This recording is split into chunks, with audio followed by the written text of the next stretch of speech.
eu digo assim, aí está a primeira resposta.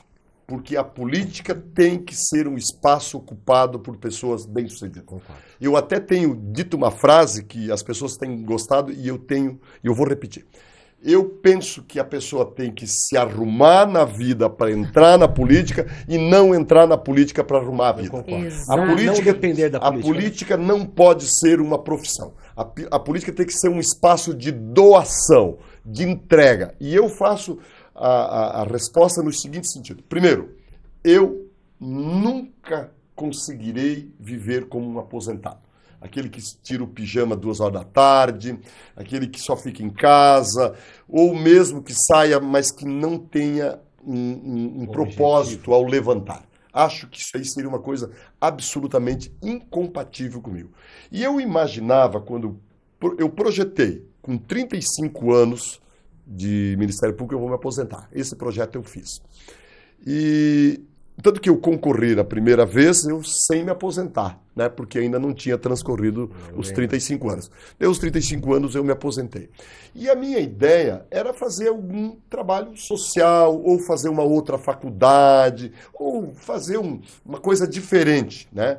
Essa era a minha ideia. E pensava assim, quem sabe eu trabalhar na PAI, um trabalho espetacular que eles fazem, ir lá no São Simeão, enfim, alguma coisa. Eu pensei assim, mas daí surgiu essa oportunidade de eu fazer um grande trabalho social. Eu acho que ser prefeito é a oportunidade, apesar de todos os desafios... Deveria ser encarado por todos os políticos eu encaro dessa forma. Né? A política como uma ação social, como uma entrega, como um desafio. E aí, se me perguntar, Roberto, o que eu gostaria com essa minha participação, né, que Deus queira eu ganhe a eleição, seria mais ou menos o seguinte: fazer uma boa gestão, não para vaidade, pro coletivo, né? não. Além de atender o coletivo, não, mas para servir de inspiração para algumas pessoas que gostariam de entrar na política e têm medo, porque a política, de fato, é um terreno escorregadio, um ambiente inóspito, um ambiente em que não depende de você. Você, para ser um bom médico, depende de ti. Eu, para passar num concurso, para ser um bom promotor, depende de mim. Né? Os resultados dependem da transpiração. A política, não. A política tem muitas variáveis. Para começar, para se eleger. Começar para se eleger. Não é o melhor que se elege. Nem sempre é o melhor que se elege. Justamente. Muitas vezes não é o melhor. O Brasil está cheio de exemplos. Vamos falar na maioria das vezes. Da maioria das vezes.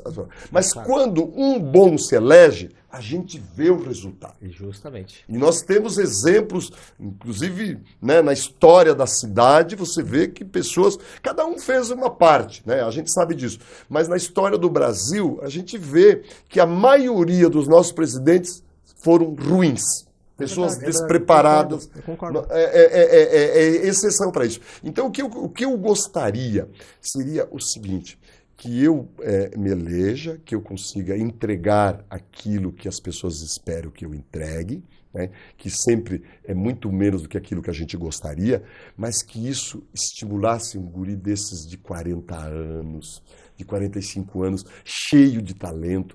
Eu, nessas andanças de campanha, Roberto, é muito rica uma campanha. Você já participou, Sim. Você sabe disso.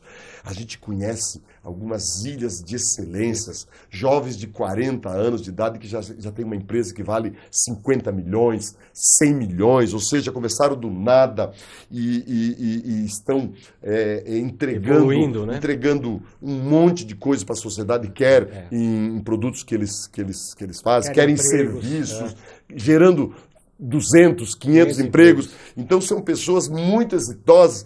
Eu penso assim, esse cidadão deveria ser o candidato a presidente. Essa pessoa, essa mulher, esse homem exitoso ser um candidato a prefeito. Então, é nesse sentido que eu queria deixar esse legado. Legal. Servir de inspiração, né? Você tem transitado pela cidade toda, né? A gente que é de Blumenau, a gente muitas vezes não conhecemos a cidade toda, é óbvio. A maioria das pessoas não conhece. Não conhece. Ando mais pela região onde anda. O que você tem visto, Tramontim, nessa cidade, que ela é maravilhosa, mas também tem muitos contrastes? O que você tem visto ao longo das suas andanças aí pela cidade? Olha, Roberto. De bom ou de ruim? Dos dois. Dos dois. Bom, o lado ruim que eu vejo é que, de fato, nós moramos em Santa Catarina, uma das cidades mais prósperas do Brasil, né, do porte dela, e tem muita miséria, tem muita diferença social, tem muitas pessoas morando mal, tem muitas pessoas matando um leão por dia para satisfazer as necessidades básicas, aquelas fundamentais, que é comer e morar. Muito difícil. Né? Tem pessoas com bastante restrições. Esse é um desafio, né? Essa é uma realidade.